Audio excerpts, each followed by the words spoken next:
Hello and welcome back to the future of figure skating. My name is Anna Keller, and I'm so happy to bring you this episode where we go into the world of contemporary figure skating outside of the competitive realm. My guest is Garrett Kling, a professional figure skater, choreographer, yoga instructor, and multimedia artist based in Minneapolis, Minnesota. With Kate McSwain, he is the co-executive director of American Ice Theater. In 2017, Garrett received the Groundbreaker Award at the U.S. Open Professional Figure Skating Championships. He has performed and toured around the world and is currently performing with Patin Libre in their production Murmuration. I really enjoyed this conversation with Garrett, and I hope that you will too. Garrett, welcome to the podcast. Thank you so much for joining me. Thanks so much for having me, Anna. I am a big fan of your podcast, so super excited to be here. So I'm super excited to talk to you about American Ice Theater, the work that you've been doing. But first off, tell me a little bit about your origin story in skating. What's your background? Yeah, so I very clearly remember the first time I ever saw skating. I was 7 years old, and it was a Scott Hamilton TV special. And it was the one where he was skating upside down in an elevator. I don't know if you ever saw that one. But the second I saw that, I was like, oh my gosh, I want to do that. I still haven't ever skated, on top of an elevator yet, but still waiting for that to happen. But I was just hooked immediately by the spectacle of skating, and I was obsessed. I would tape every skating thing on TV that I could find. And, back in the 90s, skating was on TV all the time. So I would have tapes and tapes and tapes of competitions and shows, and I just studied it. I breathed it, and then I would take my socks in the kitchen floor and try jumps and spins, and trying to teach myself how to do these different maneuvers. And we didn't have a big kitchen, so I constantly would run into the washing machine and the oven and the stuff. Great chaos in my family. So pretty soon my parents were like, okay, you have to skate. And so I grew up in a small town in Minnesota, about 4,000 people, really, really small. And you would think there would be rinks everywhere, but I actually didn't live near a rink. The closest one was 25 miles away. So started skating and, fell in love with it. I was that kid in the alpha class who I was learning crossovers. I was like, I want to try an axle and, try some skill I wasn't qualified for. But yeah, I loved it and just kept progressing quickly. And my family didn't have tons of resources, so I couldn't skate as much as I wanted to. I didn't have as many of the resources that I wanted to, but it made every time I was on the ice just so important and so monumental. I was like, okay, every time I get on the ice, I have to work so hard, and that passion was there 100%. And so yeah, I did singles. I skated through the levels. I moved to Chicago to train more and went to college there. And I trained at Twin Rinks, which is where Brady Tennell used to skate, and Danny O'Shea and Jessica Kellelang. So a lot of great people there. And my big dream was to, get to nationals and to have that moment. And I was pretty close a few times. I was the residential alternate, and yeah, I was pretty crushed by that because that was my one goal. My one big reason for being in competitive skating was to have that moment. And then I dabbled in ice dance for a little bit, and then the same thing happened where I didn't quite make nationals. And by the time I finished college, I decided to close that chapter of my life in terms of competitive skating. And I think I felt pretty let down by it. I didn't achieve what I wanted to, and I felt like a failure that I didn't get to my potential. So after college, I decided to embark in show skating, and I think I really found my stride there. I really love performing and being in front of an audience and having that connection with an audience. And I was just a sponge with show skating. I wanted to do as many shows as I could and work with as many choreographers as I could. And I worked with quite a few companies, Holiday on Ice, and I did cruise ships with Willie B Tech. I did hot ice in Blackpool and winter market shows in Wolfsburg, Germany, and just tried to tap into all the different things I could. And really developed my art form and inspired by so many amazing people in the sport and the art of it. Yeah, that brings me to today.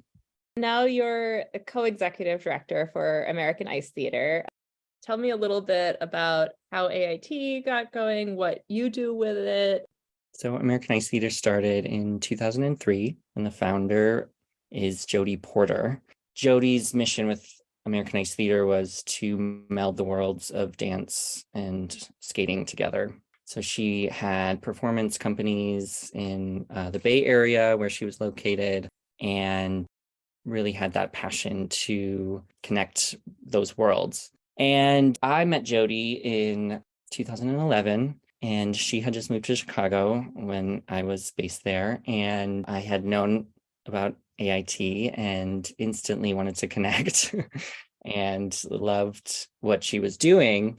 She just took me under her wing and mentored me. And I had always had this passion for choreography and being a choreographer. She really gave me the tools to make that a career and taught me how to combine dance movement vocabulary to the ice. And so I worked with her quite extensively while she was based in Chicago before I started my show skating career. And she also mentored Kate McSwain, who is now my co-executive director with American Ice Theater. Both of us were her little guinea pigs who loved to just learn from her and do whatever. She gave us lots of wonderful opportunities. And so in 2019, Jody phased herself outside of skating. And so she gave the company to Kate and myself. And since we've taken over AIT, we have grown the company to 7 satellites across the country. And so each satellite location has a performance company where they do local shows and also education. And so one of the main things each satellite does is seasonal seminars for the community, teaching the concepts of dance movement to the ice and contemporary skating. We put on multiple events as well. We have 3 big events: American Contemporary Skating Festival in June in Boston, Core Camp in July, and the Adult Weekend Skateaway in September.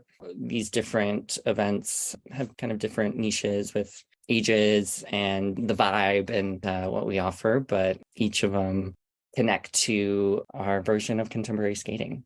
Yeah, that's great. I mean, to have that basis in so many different parts of the country definitely exposes more people. I think a lot of people, especially maybe who aren't skaters and who just watch the competitive side of skating, don't necessarily have a concept of what artistic skating, contemporary skating, ice theater, and I'm not sure, always which term to apply to what, but this sort of expanded world of figure skating, how do you think about that? How do you use those different terms and define it?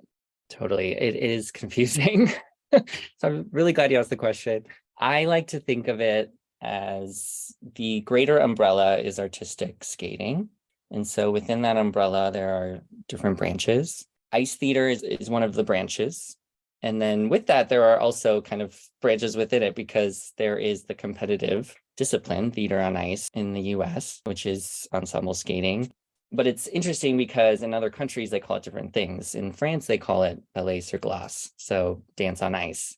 The language we use around this form of competitive ensemble skating does get confusing. Looking at the greater umbrella of artistic skating, we have, yes, competitive ice theaters, but then also professional companies that could be labeled as ice theater. So there are companies such as Ice Theater of New York and Ice Dance International, The Next Ice Age, American Ice Theater, Ensemble. These companies have professional ensembles that are not competitive. Looking at contemporary skating, that is another branch off of artistic skating. And within contemporary skating, there are also many different methods and approaches. With American Ice Theater, our approach to contemporary skating really works with the mind-body connection. And so coming to the ice and having the space to explore and to find freedom in movement, to ask the question of how can I explore new methods in my own body? How can I explore new ways of moving in my own body? How can this medium of our blades and the ice be expressed in new ways? You know, the word contemporary means now, it's happening now. And so oftentimes contemporary skating can also relate to cultural and social issues of our time, environmental issues of our time, and using our medium on the ice or even off the ice to explore that. Contemporary skating also breaks down barriers of what traditional skating looks like and aims to create a more inclusive environment where all types of people and abilities and ages and levels can come to the ice and know that they are welcome here. Yeah, one of our mantras is everyone has something to share, everyone has something to learn. And so in that regard, when we do seminars and we hear that mantra, it means that, yeah, it doesn't matter how long you've been skating. It doesn't matter if you went to the Olympics. It doesn't matter if you can barely do a Welsh jump. Like, your innate being is a creative being, and you have access to creativity. And our whole mission is to uncover that in a skater and to allow them, one, the freedom to explore and the tools to be able to find that within themselves. Yeah, that's so interesting, especially given that there's often a hierarchy of you move through these levels, even like leaving out the jumps and spins of it all. There's a certain idea that in order to be able to express yourself, you have to have mastered the rocker and the counter and the like all of these things, which on one hand, that makes sense because that's all vocabulary that's helping you express yourself, but it also can be limiting if those are the only motions that are recognized as the correct motions on the ice. So there's sort of that tension of like, how much technical skill do you need to have in order to participate in the artistic side of it too? Totally, totally. And one of the big things we teach to skaters is improv movement, improvisation. And through improvisation, we always structure it. So we're not like, just move, because oftentimes that's very intimidating, right? If you haven't had that practice before.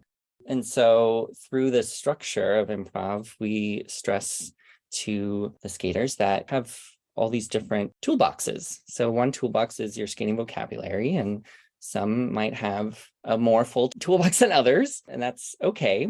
But within the skating vocabulary toolbox, there's also another toolbox in terms of tempo. We can move our bodies in different tempos. We can use different energy qualities. We can explore movement through our emotions, through how we're feeling, through somatically understanding our body, our breath. And so there's all these different modes that we can enter in. And so pretty quickly you realize you don't need to be, a senior level skater to create, to move on the ice. You have lots of different skill sets that are within your own body to explore. There's so much that can get drawn from the dance world onto the ice and learning different forms of movement. Is that a one-way thing? Do you think that there's things that dancers can learn from skating and from those forms of movement that are, unique to what we can do on the ice? Totally, totally. I actually did a collaboration with a modern dancer back in 2017, Marciano Silvas dos Santos, who's a Brazilian choreographer based in the Twin Cities. And he has a company called Contempo Physical Dance. And I saw one of his shows and was just enthralled with the movement of these dancers. And so I contacted him and I said, hey, would you create a piece for me? And we did this exchange where we met in the studio and he gave me movement prompts and phrases. And I then put them to the ice. and saw the translation of it and saw, what worked, what didn't. And dancers move their bodies in such a way that I crave to, right? Like I look at dancers and I'm like, oh, I want to move that way. But it's funny how dancers often look at skaters and are craving the ability that we have as skaters to be still, but still move through space, have that kind of magical power, if you will. It was this real wonderful back and forth where I would try something on the ice, come back to the studio, let him know what worked and what didn't. And then this back and forth just kept happening until we put together a piece, and I performed it at the US Open, the Professional Skaters Association competition that they would put on. And it was a real magical collaborative process where we really learned together like how this movement would translate to the ice. And so, yeah, I definitely think there are endless ways for dancers and skaters to collaborate, and certainly something that contemporary skating offers. Yeah, that's really great. I've been seeing, in little bits and pieces, more single skaters doing. I think the ice dance world has always had a little bit more of that back and forth with the ballroom forms and everything, but seeing more single skaters working with contemporary dancers and looking for other forms of choreography. I remember talking to Satoko Miyahara about her collaboration with the Japanese choreographer Kenta Kojiri and how they worked together and did a lot of work off the ice. But then she discovered that they had made all of these wonderful, intricate movements, but that it was in such a small space that then how to expand to take up a whole rink with it was a real challenge. And they then had to go back and adjust and figure out which things worked and which things didn't. And what like you're saying, the limitations of what you can do without the glide and the speed that you get from skating. Yeah, it's a dynamic duo when you have both, right? Both a skater and dancer working together. I would love to see more of that. And so in some ways, the professional skating world and contemporary skating, it's a whole wide alternative world to the competitive figure skating world. How do you see the interrelation of those things? You talked about your own experience wanting to get that kind of competitive success. Do you see skaters kind of dipping in and out of both spaces? Right. Well, I think there is more of an awareness to contemporary movement that is being seen in competitive spaces. Like you said, ice dance, I think, is really the forefront of that, where we see lots of creative, three-dimensional movements happening, and also collaborations between, choreographers on the floor, bringing them to the ice. And so I think that is happening in many ways and has been happening. I mean, we think back to the era of John Curry and Tyler Cranston, and they were really defying traditional norms in their own movement and the way they skated. And of course, once they finished competing, they had more freedom to explore that. But pushing that envelope while they were competing, Torval and Dean, the Duchenets, these really revolutionary creators of their time did have competitive spaces to do that. And so I think it is certainly possible to bring that to today. I would say Jason Brown, Kevin Amos, those in particular do show such a range of movement vocabulary that you could say they look like a dancer on the ice, right? I think that the more we see that happening, the more it opens up the possibility and the awareness of it. And we also see that in terms of more disciplines opening up, like the solo dance track is really becoming more popular in the United States. And as a choreographer, I find that to be one of the most engaging spaces to choreograph for, because there is so much opportunity for creativity and having those choreographic elements where you can really do whatever you want within the rules. And there are many, but that's part of the creativity, figuring out how to be creative within the rules is its own challenge. And I find that in theater on ice as well, that has much opportunity for contemporary movement they just had Nations Cup, which is the world theater and ice competition a few weeks ago in Boston, and I attended, and just seeing so many amazing teams explore that creative movement, that three-dimensional movement, was really fun to see. So I do have lots of hope and promise for the future that that will continue. It's interesting thinking about where there are the spaces to push and how, whether that gets rewarded. I've been a big fan of the idea that there should be, could be more types of choreographic elements in pairs, for example, or like ways to have things that aren't so dependent on the levels. Like there's that push and pull of how this is reflected under the restrictions of the IJS and whether creativity gets rewarded. And I think a lot of people push for creativity, whether it's getting rewarded or not, because that's what motivates them as artists and athletes too. But there's always that like tension within the judged elements of the sport. Yeah, I feel that tension all the time being a choreographer and braving spaces to push the envelope, and then sometimes deciding it's not worth it, or being afraid because, you would hate for an invalid element to be called, or it could blow up in your face, right? So there is that constant sort of tension, and the rule book is this living document that changes all the time. And I think the more we push that envelope as choreographers, as skaters, as people who want to explore and try new things, that's what pushes forward then the rules and the officials to notice. And so I encourage us all to be brave in that way and to try those new things.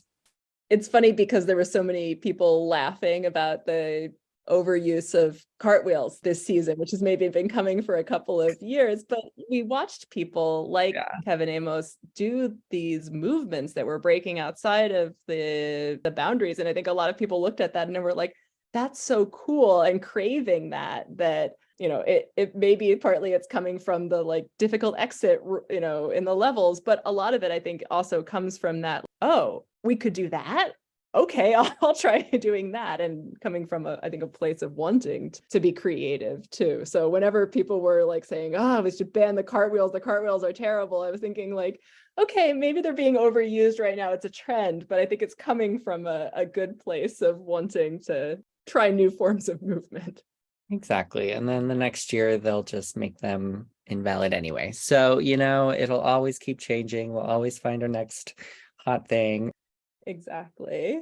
You mentioned already a little bit about some of the different ways that formats of artistic skating and contemporary skating are international. There is the relatively new Contemporary Skating Alliance. Seems like a really interesting project of trying to do more international collaboration, and I was curious about that. Yeah, so the Contemporary Skating Alliance formed in 2020, and it was under the realization that there were so many different contemporary skating companies around the world that were propping up, and some that have, been in place for a while as well. And so we decided to join forces and have an organization where we could support one another and show people that they could also do this thing and have this option to create their own company wherever they may be, or to join a company.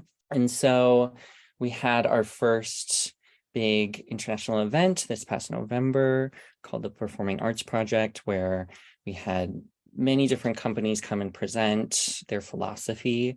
And like I mentioned earlier, contemporary skating has many different approaches to it. For instance, we have the Ice Lab Leipzig in Germany that explores a lot of the environmental issues of our time and uses our ice and skates and blades to explore those questions. There is Maya Luther Studio, who is based in Switzerland, and she is a somatic practitioner, and so really connects into the body and how that can be explored through movement. There are companies in Berlin, Ice Dance Theater Fusion, and Freeze, different companies that continually explore dance movement and the connection with theater. Our host at the event, the Performing Arts Project, was Monsank is the name of their company.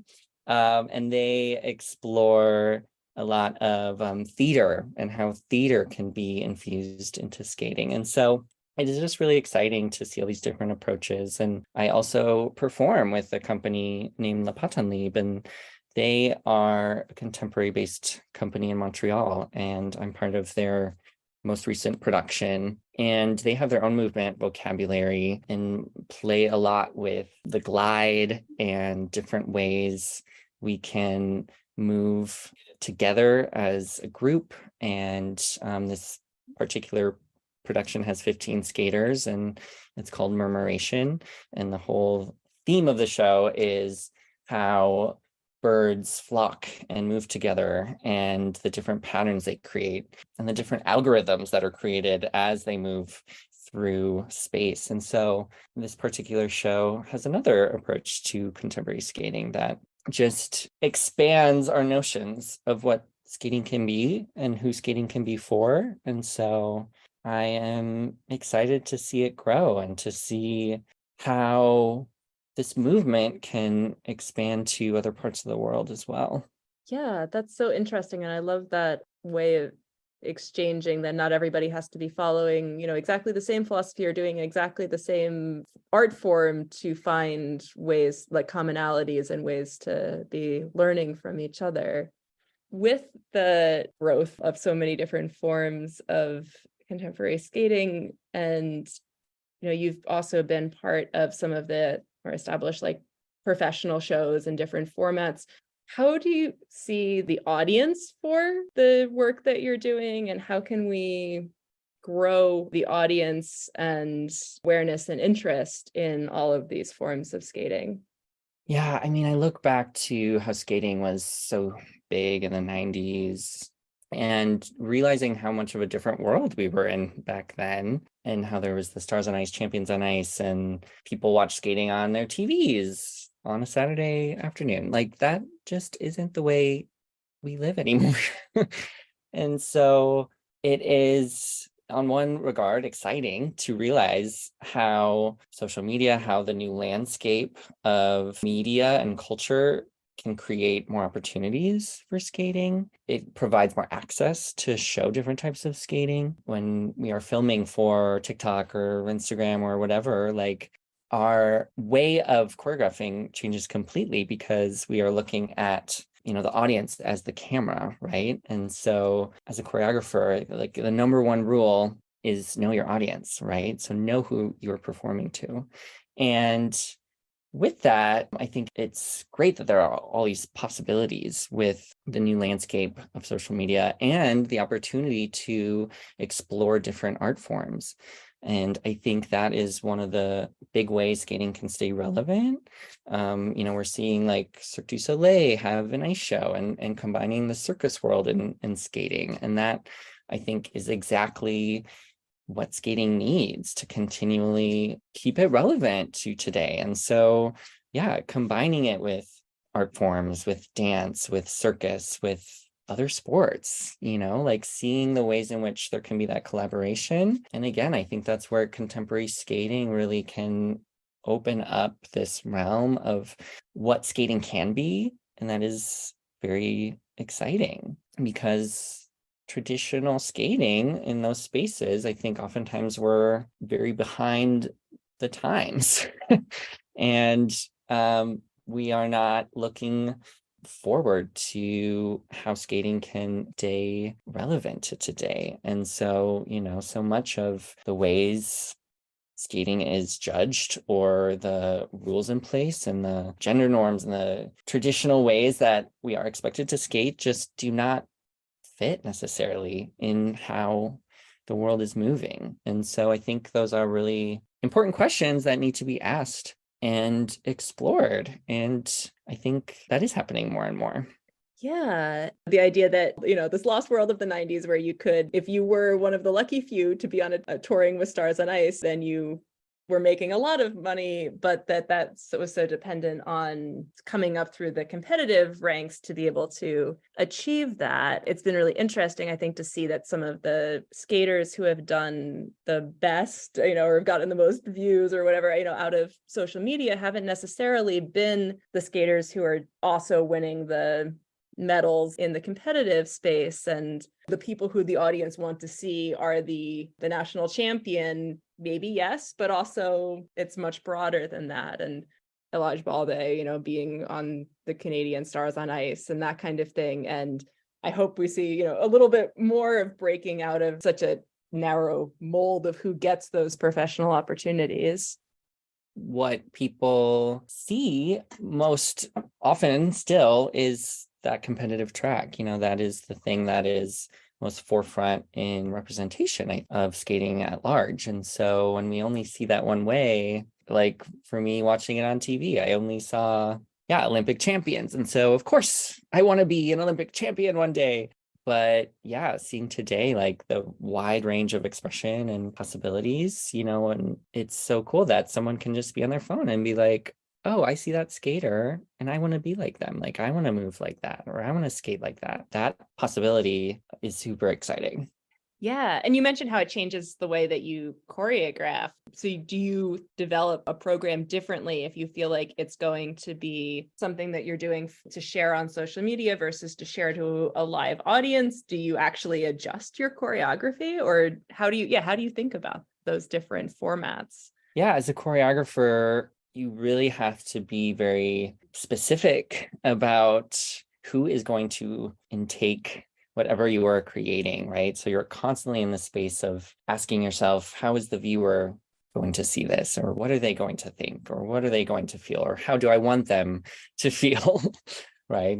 You can't always have a magic wand and know that for real, but of course, asking the question is important. So when I'm choreographing in competitive spaces, it's all about the judges, right? All about where they are, how the movement reads from usually up high, far away, what is clear. But if I'm choreographing for a video, or, what's so great about like Onyx Perspectives and Jordan and how he follows you around, there is this real connection that we have as a viewer to the performance, because we feel as though we are skating with the skater and we feel like we're part of that performance. And so it completely changes the way to choreograph, because, thinking about how the facing is in the camera, or where you're looking, or thinking about gesture, like small gestures are much more readable on a camera than far away. And so continually having that hat on of,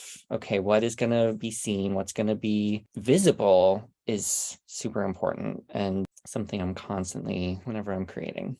Right. We see a competitive program and you go see it live. Often you get like, oh, right, that's how this was meant to be seen. And you have a different experience of it. But I think it's also really interesting to think like, well, this is the difference between film versus theater, that there are forms of acting and forms of movement or gesture, ways of telling a story that you can add nuance if you get to be up close. It's not that one's better than the other, but that really does open up a different framework. Also, this will date when we're talking here, but they just announced the new rules for ice dance, technical rules today. And I noticed that one of the things was that the choreographic step sequence doesn't have to only be across the short side. And that's one of the things that I noticed so much going to competitions, was that if you're not sitting on the judge's side, you really miss that. Like the impact of it that you can see sometimes from watching on TV, the audience isn't getting. The skaters are like moving away from you, back away from you, moving to the judges. Okay, I think this is probably a good thing that there's the ability to think in more three-dimensional ways about what is often the high point of a rhythm dance. Yeah, right. The hot spot when you're at a competition is to sit right behind the judges. You're going to get the best view of everything. Oh man, at the Grand Prix in Sheffield, we were very lucky. They put the media seating right behind the tech panel. So not only could you get the best view of the skating, it actually was very distracting because you could also watch what the tech panel was putting on their screens, which was fascinating, but distracting. Right. Maybe what you want to see that after the performance, not during. Yeah, Wow. exactly. So thinking about sort of your body as the tool that you have to be telling your story, one of the things I've talked to people a lot about is issues around body image and weight and skating, and the way that we have this sort of aesthetic of a certain type of body and a certain type of thinness that's desirable. I'm just kind of curious how you think about that for yourself as a teacher, as somebody who's, working with different athletes, like to awareness of your body and how you're perceived. Growing up, I felt very disconnected to my body.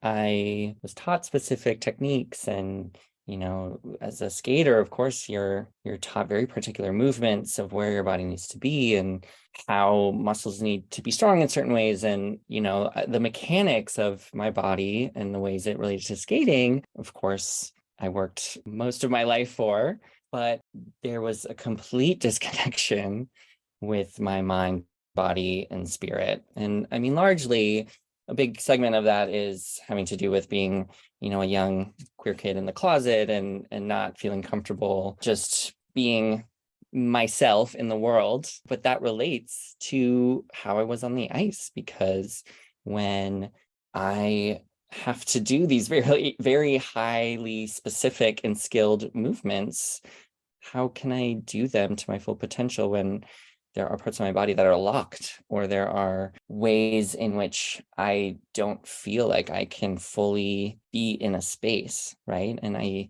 felt that where there were parts of me that felt inaccessible. And so I really had to go on this whole journey of deconstructing, of learning how to connect my mind and body and spirit together. And the first teacher that really opened my eyes to this was Eve Shalom, who is an ice dance teacher in Chicago area. And she was the first one who taught me about breath.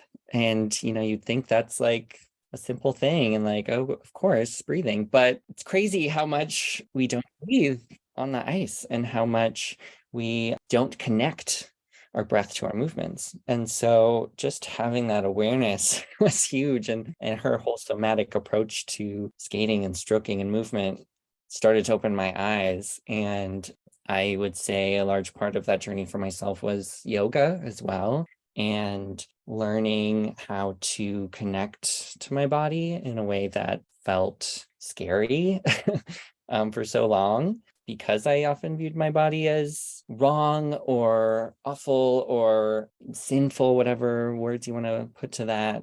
Yeah, I had to do a lot of healing in that way. And I felt that the way to do that healing was first entering the body and healing from parts of my body that were so locked. And so through that entryway, I was able to connect more deeply with my mind, find the ways in which my body and mind, spirit all work together. And so I am really passionate as a teacher to give my skaters those tools, because I didn't have that growing up. And I really find that if I did, it would have transformed the way I moved. And now I feel that way. Now I feel like I can be authentically me and be that example to others, which is lovely. And so I'm super passionate about sharing that to others. And for instance, with our AIT seminars, we often come in a space and you can feel the tension. You can feel the skaters just like, I'm gonna move my body, like I don't know if I'm ready for this. But we set the ground rules right away of, this is a place of non-judgment, and this is a place where we're going to come together and explore. One of our mantras is, everything you do is right. Anything you try in your body, any type of movement that comes to you is right. And your body wants to do it. So do it. Go for it. We tap into that observing self where, there is non-judgment. There is curiosity. There is exploration, compassion. And when we tap into that observing self, we withdraw that judgment. We withdraw the reaction of how we feel, because oftentimes it is uncomfortable, and we accept it. And that is another big thing that we teach through AIT. And so it's really beautiful to see, those walls break down, even if just a little bit, because through skating, we have this amazing, beautiful superpower to express, to explore, to be whoever we want to be. And so often in skating spaces, that's squashed or that's not allowed, or you might be told from someone that you don't look a certain way or can't act a certain way, or the way you present is not allowed. And in these spaces, we're not allowed to be who we are. And so I'm passionate about, in little ways, teaching methods to give them those tools of empowerment, of connecting with their bodies, to be okay with exploring, to express. All those things can create healing and can create important tools to bring to your life, whether it be with skating or not. I'm thinking about the way that you were talking about being a little kid and wanting to do the motions in your socks. And like, that's something that I resonated with, so much that I think getting back to skating as an adult, I started to find myself like, again, starting to spin around my kitchen in my socks. And it was like, oh, right, that was the craving of movement that within skating and without was sort of pushed out of me at some point as I was feeling like I needed to fit into certain models, to then reconnect with that, something that is very connected, like not even to the thinking brain, but to something that's more grounded to impulses or something.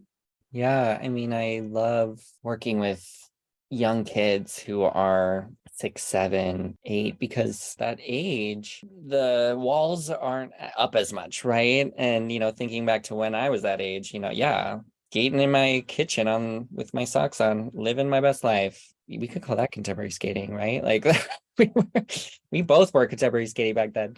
It's so beautiful to see them express themselves at that age. And oftentimes it's coming back to that as adults, right? Like unpeeling those layers, deconstructing, finding that inner child that has that capacity for creativity and movement. I find that myself connecting to that part of me makes me the most creative.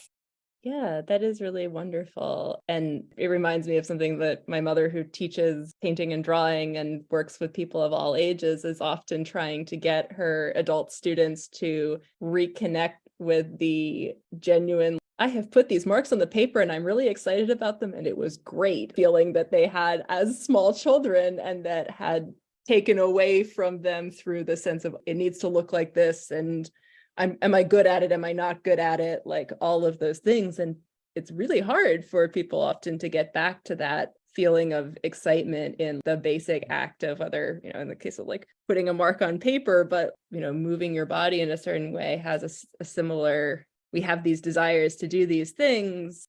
I think a lot of people have it and don't feel like they're allowed to express it. Right, right. And that makes me sad. It really makes me sad that in a lot of skating spaces that's not allowed, or that it's out of the norm. And I'm all for being exactly who you want to be on that ice rink. Like, let's see it. Bring it on. I want to be in those spaces. Yeah, exactly. It's one of these paradoxes, I think, of skating, is that it's, somebody recently said, like, how is the sport both so gay and so homophobic at the same time? And that like stuck in my mind because there are so many queer people in the sport, and there have been for the whole history of the sport. And also there's so many rules and so much repression around that. And I think I'm still trying to like process and figure out all of the contradictions that are built into that. I guess that's not really a question as much as a set of thoughts, but I'm curious how you think about all of those contradictory pieces of skating. Yeah. I think anytime there's an activity like figure skating where you are hyper focused on appearance and acting a certain way in a space, and you're judged a very particular way, it just reinforces those traditional norms, the gender norms, the, ways that we're expected to be. And I think there has been a lot of change in that regard that has been happening in skating and continues to happen. There was this really fascinating podcast called Blind Landing. They did a season on skating and particularly queer people in skating, and that paradox, exactly as you were saying, like how can there be so many queer people in this sport and yet it has many homophobic tendencies. And so one, I recommend that podcast, but also I could imagine a world where we open up the rules and the rigidity of gender norms. And, Skate Canada is really leading that front in that way in their trans inclusion policies, and they're opening up the opportunity for same-sex couples to compete. Like, that is super exciting. And I could also imagine a world in which maybe single skating one day didn't have to deal with the gender binary. And, I think that would completely change the way we judge it, right? Because right now, the way we judge it is very much based on how a male and a female are, right? And that's the nature of the rules and how they were put in place. What if we imagined a new way? And I don't think that crazy, because in a lot of disciplines, we already see gender neutral disciplines in synchronized skating and theater on ice and solo dance. All gender expressions can be accepted there. And as we move forward, the only way to move forward, if we want to keep skating in those competitive spaces inclusive, and I know there's been pushback, and I know other countries would have a freak out, and 64 countries in the world still outlaw homosexuality. So the world at large still has a lot of work to do. And so, in our little tiny skating world, we can do our part and try to make a change. But it's when we put those expectations on the ways in which we are supposed to be. And, as we can see with Patin Libre being the first gay Winter Olympian, I think, first out gay Winter Olympian in 2018. It was only 5 years ago, which, tells us that there wasn't safety in the sport of figure skating at large for people to be open about who they were.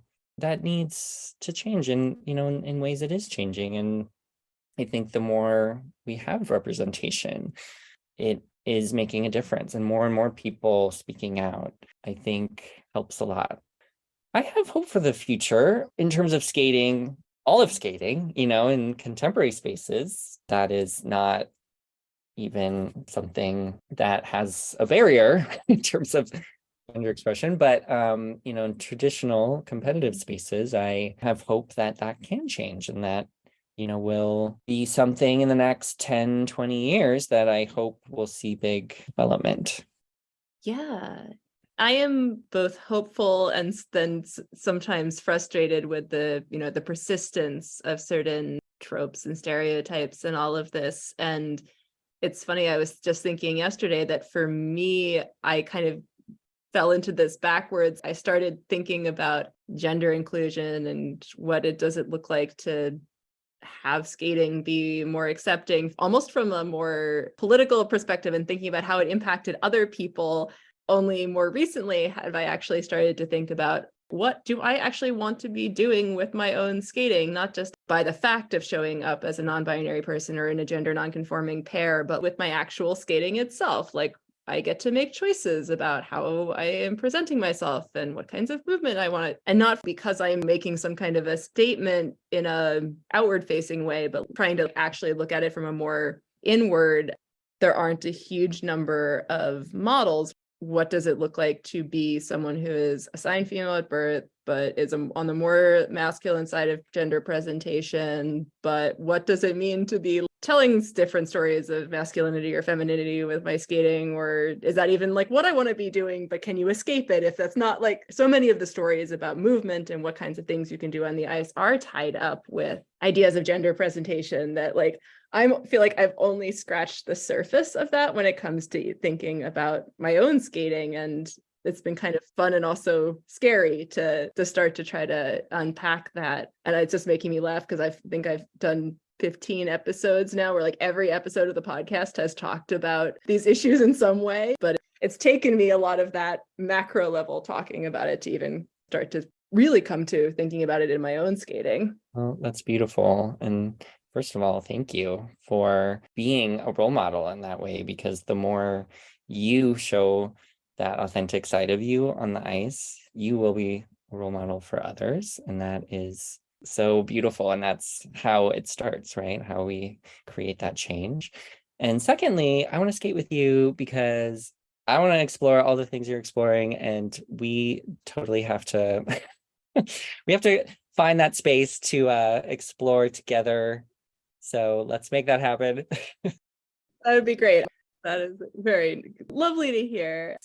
Speaking of people who aren't seen on the ice, one of the things that I've also been thinking a lot about is what are some of the different like cultural origins of the forms of movement that we have in skating, and like how much of this comes from a sort of a ballet vocabulary, and what other forms of dance and movement can we bring to the ice, but then also what does it mean that skating is such a white sport, and if it is, like, what does it mean for like for white skaters to be bringing forms of movement that come in dance that come from other cultures? I mean, how do we expand who's on the ice, as well as like what different forms of dance we're bringing to the ice? And there's a lot of different complexities to that. Again, I'm really interested in how you think about both accessibility for skaters of color, but also these conversations around ethical choreography and cultural appropriation.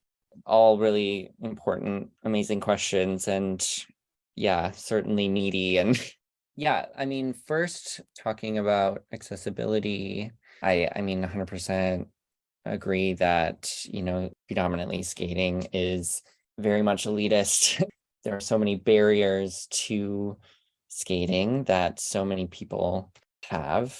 And I will say, there's a lot of wonderful organizations that have recently come, the Figure Skating Diversity and Inclusion Alliance, the Diversify Ice, bringing Black and brown skaters to the forefront and creating more accessibility, figure skating in Harlem. There's a company called Brown Body based here in the Twin Cities that puts on performances and does outreach for Black skaters. And it is wonderful to see that there is more representation happening.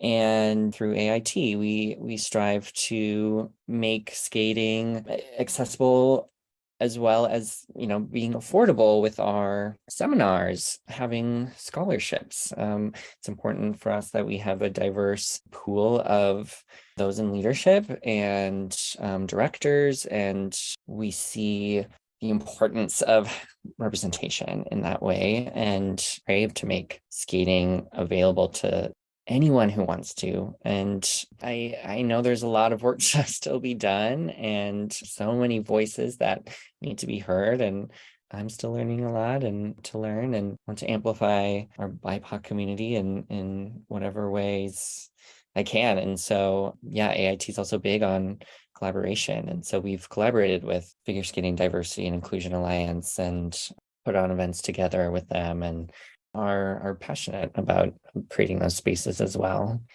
In terms of the ethics question in choreography and cultural appropriation, I definitely find that to be an issue a lot in the types of music that are presented to me, or the ways that some skaters want to portray a different type of dance style that I'm not qualified for. So it definitely creates a conversation. And, one particular instance is that I have choreographer a skater who is creating a free dance that is a traditional Indian folk dance. And I do not know anything about that art form. I have seen it and I love it, but I don't know how to do it or teach it. So what we've done is brought in their instructor to create the gestures and create a lot of the movement. And I, set a lot of the elements and just the flow and the way the program was laid out, and, figuring out the skating vocabulary of the program, right? And the elements. And so that was a really great collaboration in that regard too, because it kept the integrity of the art form by a choreographer who was trained and skilled in that. And so I think that's an important thing to do if a skater wants to branch out. If, as a choreographer, if you are not skilled in that particular art form or way of dance or culture, then maybe you shouldn't choreograph it, or find someone who is an expert and create that collaboration. And so I think that's really important. I find that in music choices too, sometimes, whether it be the lyrics or the music choices, again, relating to, if it's not represented in a way that is true to the culture, then you shouldn't do it. So I don't think there's a ton of education in that area. And I think it's important for us as a skating community to be more conscious of that and to be more aware of those areas where cultural appropriation can easily happen. I think we all want to see lots more different forms of dance and different cultural traditions, like intersecting with skating. So it's not a question of, that shouldn't be done, but like, how do we do it in a way that is respectful and authentic?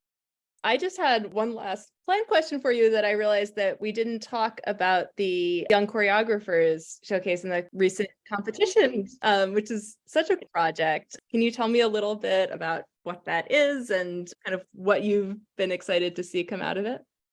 Yeah, so the Young Artist Showcase started in 2010, and it was created by Audrey Wisiger, Sheila Thielen, and Doug Mattis. And it is a competition that is for skating choreographers. And in 2010, when it started, it brought together this community of skating choreographers who wouldn't have otherwise connected. For instance, it's where I met Kate McSwain, who is now, work very closely with, and a dear friend. And so it also brought about Adam Blake, who I think won that first season. So there's just been a long lineage of current skating choreographers that got their start through this competition. And so the Young Artist Showcase it ran from like 2010 till 2015, I think, had quite a few seasons. I also competed in a couple of the seasons, and yeah, just was so grateful for the opportunity to like have this way to choreograph and have it brought out to the world. It was kind of early YouTube back in the day. And so anyway, it hadn't been continued in 2020 when Kate and I approached Audrey and said, hey, we're running American Ice Theater now, and we'd love to revitalize the competition and this thing you created. So she, was on board, and she's still involved. She's a judge and on the selection committee. And so since 2020, we've had a few seasons of this competition, and there are 6 finalists. And for 5 weeks, they create pieces of choreography based on different prompts or challenges. And so, for instance, the first challenge was called the Star Challenge, and they each had an Olympian they choreographed for. And so they collaborated virtually. And so they created a piece for those Olympians.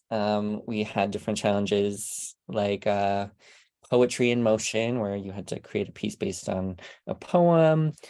We had a thing called the Vision Swap, where 2 finalists collaborated together to create a theme for each other. And so they had to carry out each other's theme. So anyway, we have a lot of fun creating the challenges. Audrey creates a lot of them, and we Kate and I run the competition, and it is so amazing seeing the work that is put out. So much creativity. This year was truly incredible. So I encourage all of you to watch. It's on YouTube, all the 5 weeks, and we're really happy to keep this alive. And we are so grateful to have so many offering their time to be judges. We had Sarah Karahara, David Wilson, Sandra Bezic, Adam Rapon, just so many wonderful names in skating be judges this season and in seasons past. So we will continue the competition, hopefully for many years. Anyone listening, we have a competition running April every year, and audition video that you send in will be due always at the end of January. So again, our website tells you all that information. Yeah, I really enjoyed watching them. And I think it's such a fantastic little snapshot as a way to see 6 really interesting short pieces like back to back like that. Each of the weeks of the competition is itself such a great introduction to what different kinds of choreography can look like. And yeah, I really enjoyed following it. Oh, thanks for tuning in. Appreciate it. Thank you so much for everything that you've been sharing. And before we close, if there's anything that you would want to share that we haven't talked about around where you'd like to see figure skating going in the future. I think of skating as home, and I think of skating as the place I feel most free and the place I can be authentically me. I'm passionate about offering that space for others. And I know Kate and myself through AIT, we're making that dream reality where we are creating this space for people to come. And I am grateful to be able to do this as an art form, as a job, as something I'm passionate about. And I thank you for this opportunity to talk about it.